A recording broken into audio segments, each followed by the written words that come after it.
आप सभी साथियों का स्वागत है। देखिए, आप लोगों को आमंत्रित किए हैं। आप सभी साथियों को आमंत्रित किए हैं। एक मिनट, अरे गांधी जी यहाँ इधर ना आ जाइए, उधर क्यों बैठे हुए हैं? यहाँ कुर्सी ले लीजिए, इधर दे दो कुर्सी।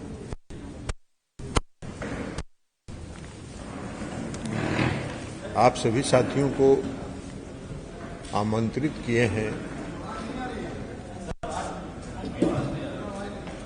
आप सभी साथियों को आमंत्रित किए हैं कि आज देश के माननीय गृह मंत्री श्री अमित शाह जी बिहार दौरे पर आए थे, मुजफ्फरपुर गए थे। हम लोग बराबर कहते हैं कि जितना मन करे, जितना बार मन करे उतना बार आइए। स्वागत है, यहाँ घूमिए फिरिए। लेकिन जो भाषण देते हैं, आज जो स्क्रिप्ट आपका लिखता है, वो स्क्रिप्ट को कहिए कि थोड़ा सही लिखे कि बोलो, और कोई जनता बोलती ही नहीं है। तो जरा कुछ सही बात बोलिएगा, सच्चाई के साथ बोलिएगा तो लोग उसको सुनेगा भी। आप ऐसे ही आते हैं, भाषण देके चले जाते हैं, उससे क्या फायदा है? कुछ तथ्य बोलिए। आप भाषण दे रहे थे जाति आधारित गणना पर, आप कह रहे कि भारतीय जनता पार्टी की सरकार उसमें शामिल थी। भारतीय जनता पार्टी भी उस सरकार में शामिल थी जिसमें जाति आधारित गणना का फैसला हुआ। ठीक है, उसमें सरकार में शामिल थी, लेकिन आपको ये बताना चाहिए था ना कि बिहार विधानमंडल ने 2 बार प्रस्ताव पारित किया देश भर में जातीय जनगणना कराने का।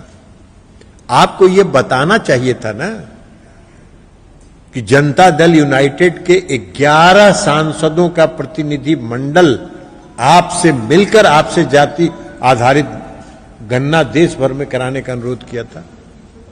आपको यह बताना चाहिए था ना कि बिहार के मुख्यमंत्री माननीय नीतीश कुमार जी सभी दलों के प्रतिनिधि के साथ प्रधानमंत्री जी से मिले थे और मांग किया था उन्होंने, हमने उसको रिजेक्ट कर दिया।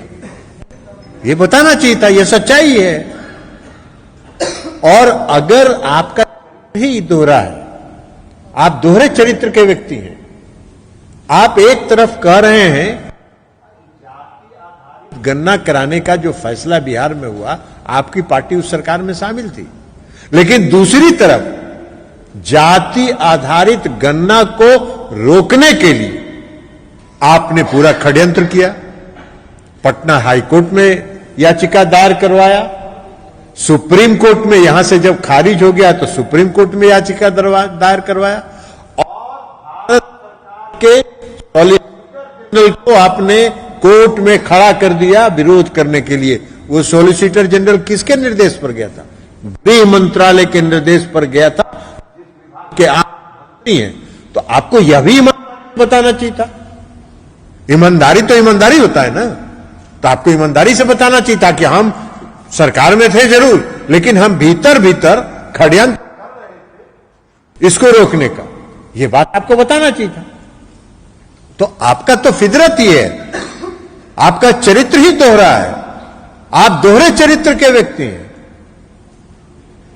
आप कह रहे हैं कि आंकड़ा गलत है। अरे भाई, आंकड़ा अगर गलत है तो आपका ऐलान कर देते मुजफ्फरपुर में कि हम देश भर में जाति आधारित जनगणना कराएंगे और बिहार में जो गलत आंकड़ा है उसको हम गलत साबित करेंगे। तो गलत साबित करिए, करना धरना है नहीं। तो ये क्यों आते हैं बिहार इस तरह की फजूल बात करने के लिए? बिहार में आपने कहा कि अति पिछड़ों की संख्या घट गई। अरे, अति पिछड़ों की संख्या घट गई। अति पिछड़ों की संख्या 37% है। आपको गृह मंत्री जी कोई ज्ञान नहीं है बिहार में अति पिछड़े वर्ग के लोगों की संख्या के बारे में। बढ़ गया संख्या,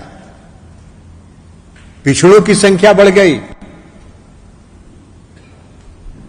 और दोनों मिला के, पिछड़े और अति पिछड़े मिला के 62% हो गए, 63%।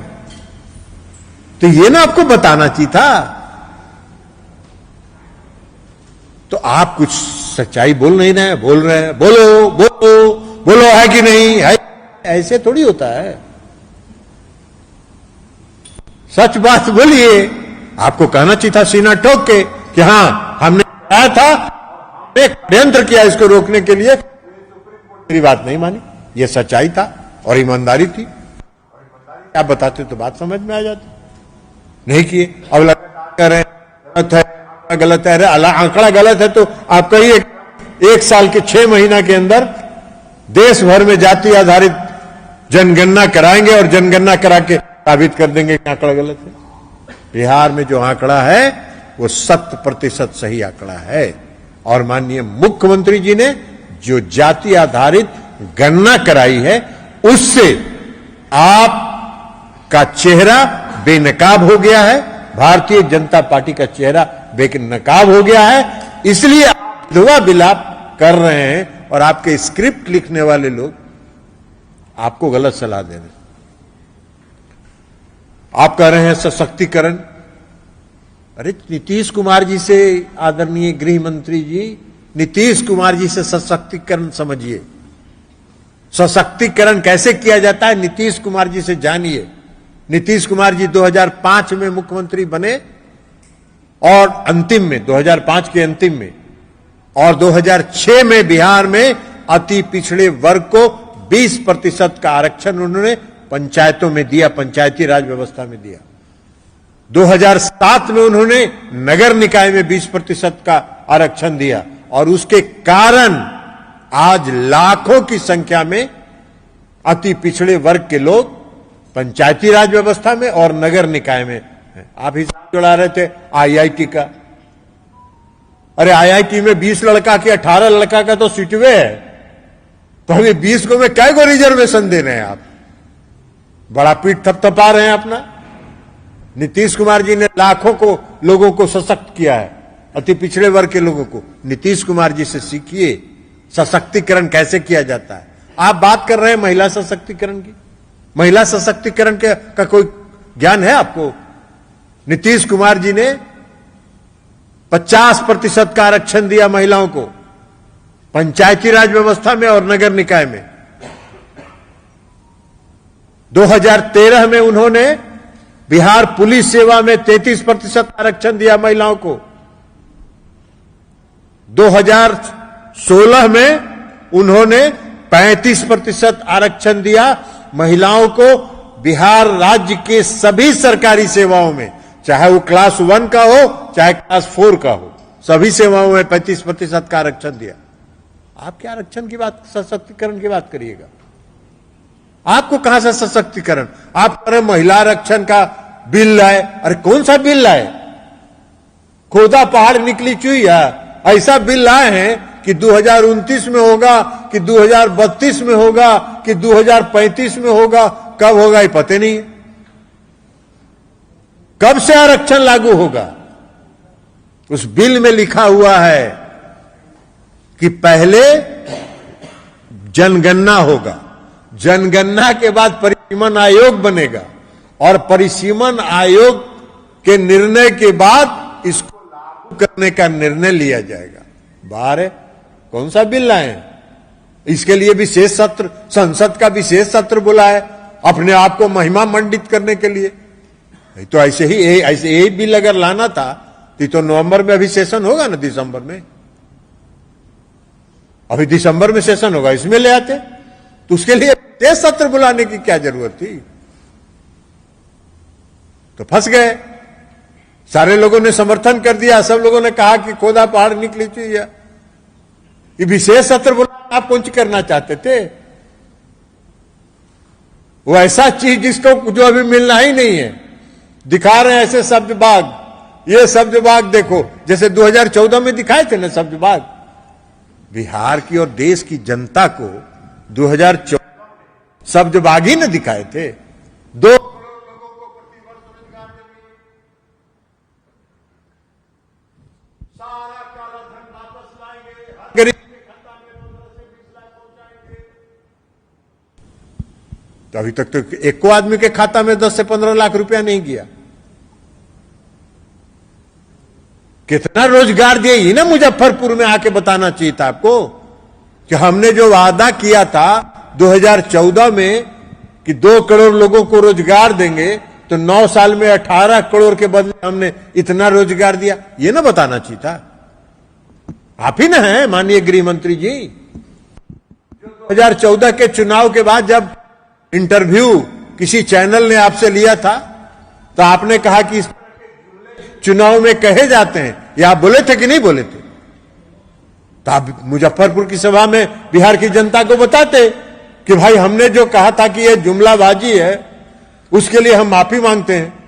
ये भी माफी नहीं मांगे आप। ये आप ही का शब्द है, प्रधानमंत्री ने वादा किया और आपने उसको चुनाव के बाद आदरणीय गृह मंत्री जी आपने उसको जुमला घोषित किया। ये आपका चरित्र है।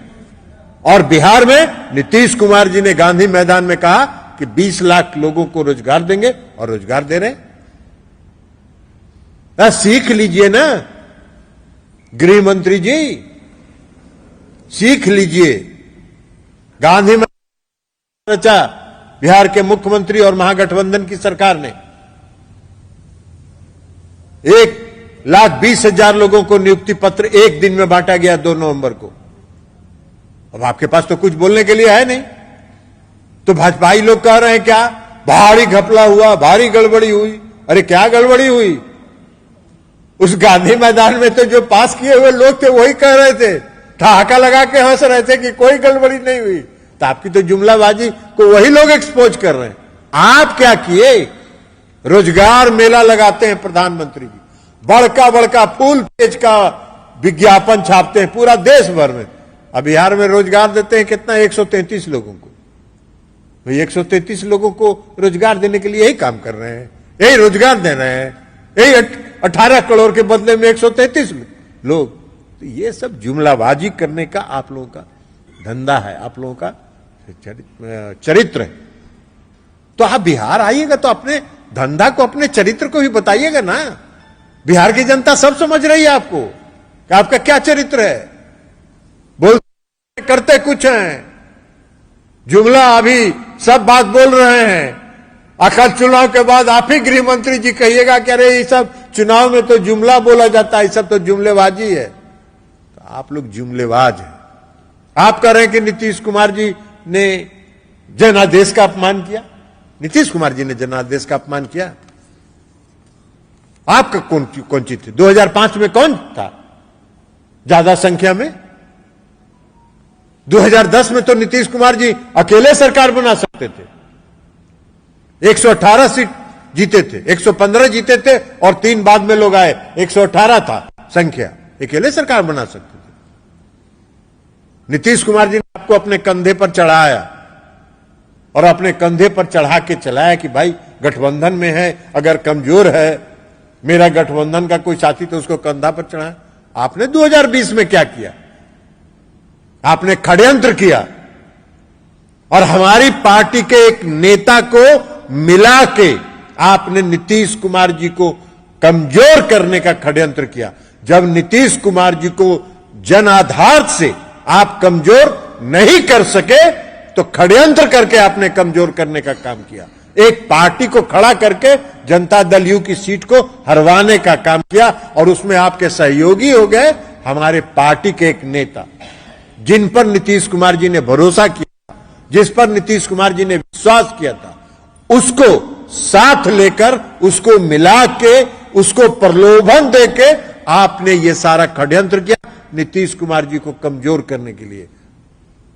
आप देख रहे हैं लाल का हसीन सपना, कह रहे हैं 32 जीते थे, 31 जीते थे 2014 में, 31 जीते थे आप ऐसे, 1 जीते थे आप जुमलाबाजी करके, अति पिछड़ा बन गए थे इस देश के आदरणीय प्रधानमंत्री जी। कहां है गुजरात में अति पिछड़ा? अरे गुजरात में कोई अति पिछड़ा है क्या? नहीं है। और इस आदरणीय प्रधानमंत्री जी जिस समाज से आते हैं वह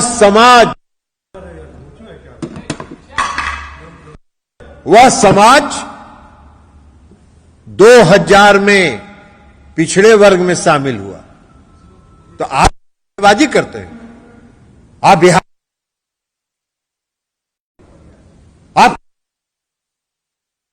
और आपके झांसा में बिहार के लोग 2014 में फंस गए और 2014 में आपके झांसा में फंसने के बाद तो अब ठग को समय आने पर जवाब बिहार की जनता दे देगी। इसलिए चिंता मत कीजिए। नीतीश कुमार जी ने कोई जनादेश का अपमान नहीं किया। नीतीश कुमार जी ने आपके षड्यंत्र को उजागर किया। आपके पीठ में छुरा भोंकने से घायल हुए किसने किया था? अरुणाचल प्रदेश में हमारे 6 विधायकों को गठबंधन मिलाया था। कौन भारतीय जनता पार्टी में शामिल कराया था? आपने कराया था। आप गृह मंत्री जी उसके सूत्रधार हैं। मणिपुर में हमारे विधायकों को किसने तोड़ा? आपने तोड़ा। आप षड्यंत्रकारी हैं। तो आप षड्यंत्रकारी बिहार में आए थे तो आपको कहना चाहिए था कि हम भाई देखिए हम षड्यंत्र करते हैं। हम झांसा में लोगों को रखे थे 2014 में, लेकिन अब नहीं रखेंगे। यही बात बोलते कि हम क्षमा मांगते हैं। आपको हमने जुमला घोषित किया था, अब नहीं करेंगे। तब न एक बात समझ में आती। तो ये सब जुमला आपके झांसापन को सब समझता है, बिहार की जनता समझ गई है। आपकी चिंता करने की कोई जरूरत नहीं है। आप शून्य पर आप कह रहे थे ना 40, अरे सपना देख रहे हैं क्या? मुंगेरी लाल हैं। एक तो कहावत है ना कि एक अंडा बेचने वाला अंडा टोकरी माथा पर रखा और जा रहा था और उसको लगा कि इतना मुर्गी से कितना अंडा होगा, उस अंडा से कितना मुर्गी होगा, तो हम लाखपति बन जाएंगे। ऐसा करके उछला कि सब वो कर अंडा गिर गया, सब टूट गया। वही हाल आपका होने वाला है। आप जीरो पर आउट होने वाले हैं। चिंता मत कीजिए, समय आ रहा है।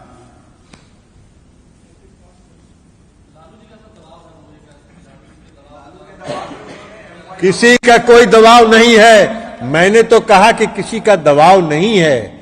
ये पूरे प्रदेश के लोगों ने एक एक घर में जाके गणना किया था। ये भारत सरकार के वो मंत्री थे ना, आजकल पटने के हैं सांसद, कुछ कहे थे ना कि मेरे घर में कोई नहीं आया। तो पटना के जिलाधिकारी ने सब कागज उनका रख दिया ना सामने कि कौन आपके घर से कौन दस्तखत किया था। ये सब इन लोगों का काम है। और क्या बोलेंगे और बोल क्या सकते हैं? आप बोलिए। विरोध करने का तो कुछ है नहीं। तो अब यही सब ना अल्लाह बल्ल विरोध करेंगे। वो दबाव था, वो दबाव था। किसी का कोई दबाव नहीं था। आप झांसे में मत रहिए, आपको गलत फहमी न रहे। बिहार में महागठबंधन की सरकार है, मजबूत है और मजबूती के साथ काम करेगी। जाति आधारित गणना कराने के साथ साथ नीतीश कुमार जी ने कहा है, बार बार कहा कि हम जाति आधारित गणना के साथ साथ हम सभी वैसे लोग जो पिछड़े हैं उनके उत्थान के लिए काम करें। यह भी भ्रम फैलाया जा रहा है। पिछड़ा अगड़ा किसी को घाटा नहीं है। नीतीश कुमार जी ने आर्थिक रूप से पिछड़े लोगों का भी सर्वेक्षण कराया और उन्होंने बार बार कहा कि आर्थिक रूप से जो पिछड़े लोग हैं उनके उत्थान के लिए भी हम कार्रवाई करेंगे। तो उनके उत्थान के लिए भी कार्रवाई होगा। समाज के हर तबके को, समाज के हर लोगों को लेके उनके उत्थान के लिए काम किया जाएगा। ये माननीय मुख्यमंत्री जी का संकल्प है और न्याय के साथ विकास का उनका नारा है। मुख्यमंत्री जी को कम से कम 10 बार पलटू राम कहा। ये भी कहा है कि छठ में हम मानते हैं कि ये सरकार खत्म हो जाए और पलटू राम तब तो अभी छठ आने वाला है ना। दिल्ली में भारी मंगल राज है। उत्तर प्रदेश में तो रोज मंगल राज है ना। उत्तर प्रदेश में तो बहुत भारी मंगल राज है। कोई कैदी हो, वो जेल में से जा रहा हो कोर्ट और उसकी हत्या हो जाए, बहुत मंगल राज में ये सब होता है। ये सब तो मंगले राज में होता है ना। दिल्ली तो देश का राजधानी ना है। दिल्ली तो देश की राजधानी है।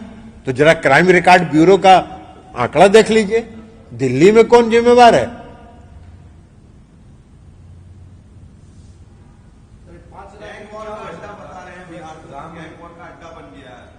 कौन कहां गैंगवार हो रहा है? कहां गैंगवार हो रहा है? कहां गैंगवार हो रहा है? मणिपुर में क्या कर रहे हैं? अरे मणिपुर में तो आज तक देश के प्रधानमंत्री एक बार मणिपुर नहीं गए और समूचा विदेश का दौरा करते हैं, मोदी मोदी मोदी मोदी नारा लगवाते रहते हैं। मणिपुर इस देश का अंग है कि नहीं है? मणिपुर में महिलाओं के साथ जो हुआ, आज पूरे विश्व में हमारा देश शर्मसार है, पूरे विश्व में हमारा सर झुका है। और इस देश के प्रधानमंत्री ने एक बार भी मणिपुर का दौरा करके वहां के लोगों में विश्वास पैदा करने का काम नहीं किया। सरकार का यह काम है, लोगों में विश्वास पैदा करना।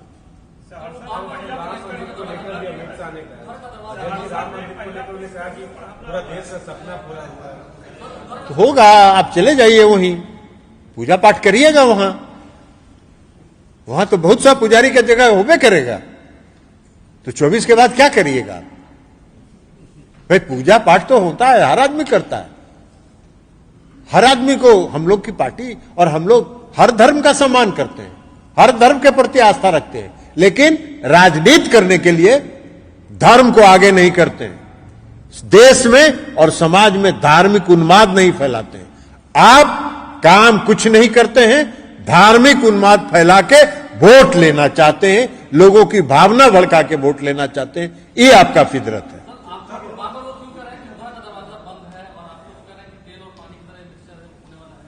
अभी उनको ना पता चलेगा कि तेल और पानी का मिश्रण तो 2024 में ना पता चलेगा, जब जीरो पर आउट होंगे।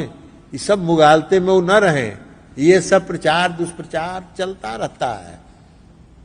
बहुत बार बहुत है ना लोग, कुछ पोर्टल वाले भी हैं, कुछ मीडिया वाले भी हैं, देश भर में कभी चलाते हैं भारी महागठबंधन में भारी मतभेद चल रहा है, महागठबंधन में ललन सिंह एक तरफ, नीतीश कुमार एक तरफ, फलनवा एक तरफ, ढिकनवा एक तरफ। ये सब प्रचार तंत्र है। मीडिया के जो यहां साथी बैठे हुए हैं उनको हम नहीं कर रहे हैं, लेकिन मीडिया का जो ऊपर वाला है ना, सब एक आध गो हैं, पोर्टल वाले भी एक आध गो हैं, यहाँ एक आध गो पोर्टल वाले भी हैं, तो वो सब है, वो सब वहां चाबी टाइट होता है, जैसे जैसे चाबी टाइट होता है खत्म होता है। हमको तो मालूम हुआ कि एगो मीडिया चला दिया कि जो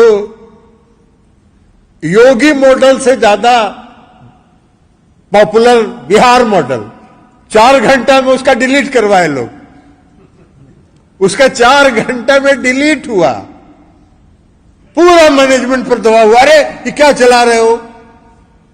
अरे तू तो बेचारा ईमानदारी से चला है ना।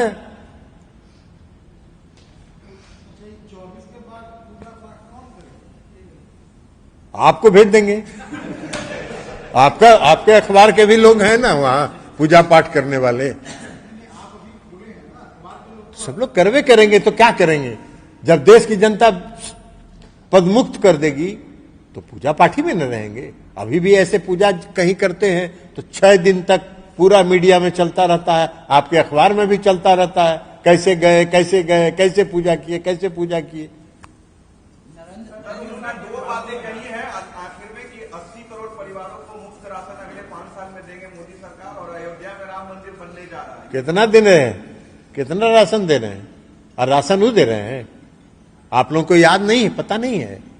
ये फूड सिक्योरिटी एक्ट जब बना था और यूपीए की सरकार थी, जब यूपीए की सरकार थी तो फूड सिक्योरिटी एक्ट जब बना था, उस समय सुप्रीम कोर्ट ने कहा था कि अगर एफसीआई के गोदाम में अनाज सड़ रहा है तो देश के लोगों को बांटिए, और उस समय फूड सिक्योरिटी एक्ट बना था।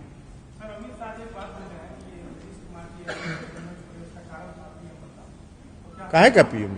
नीतीश कुमार जी के पीठ में आप छुरा भोगने का काम किए, नीतीश कुमार के खिलाफ षड्यंत्र किए, हमारी पार्टी के एक नेता को मिला के आप नीतीश कुमार जी के कैंडिडेट के खिलाफ कैंडिडेट खड़ा किए। झूठ की खेती है, उस पर भी किसी दिन बोलेंगे, एक एक चीज का खुलासा इनका कर देंगे कि कौन कौन उस साजिश में शामिल था।